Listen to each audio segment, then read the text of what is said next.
Les résultats sont tombés. Kanye West vient de faire perdre à la marque Adidas 254 millions d'euros.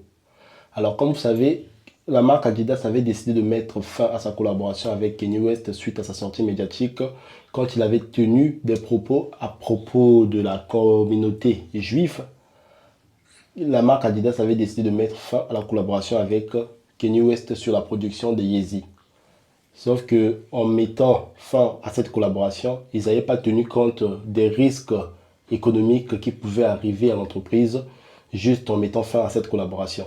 Donc, la marque Adidas vient de faire le bilan de l'année 2022 et vient d'enregistrer une perte de 254 millions d'euros contre les bénéfices de 1,1 milliard 49 de l'année 2021 quand ils étaient en collaboration avec Kanye West.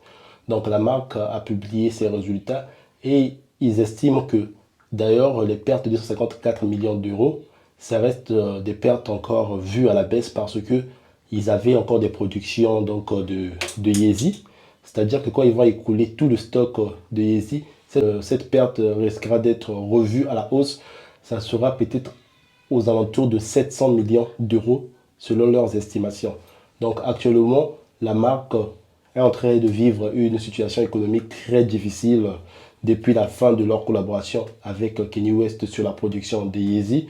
Et ils estiment aussi que la perte de leurs bénéfices ou bien les pertes qu'ils sont en train d'enregistrer, c'est dû aussi à la crise économique et surtout à la fin de leur collaboration avec Kanye West. Alors la famille, après avoir été aperçu avec la Miss Croatie, Drake, on a vu sur les images, on a vu Drake avec la Miss Croatie sur image. Alors il y a son ancien ghostwriter qui est sorti du silence concernant la dette et le non-paiement que Drake est en train de lui devoir.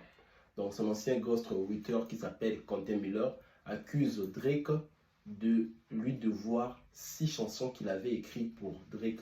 Pour certaines personnes qui ne connaissent pas ce que veut dire ghostwriter, c'est comme un parolier, c'est une personne qui écrit des chansons. Donc il avait écrit 6 chansons pour Drake et jusqu'aujourd'hui Drake n'a pas encore payé ses chansons.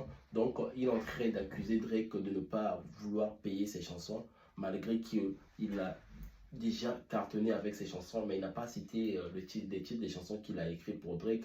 Et il veut porter ce problème en justice.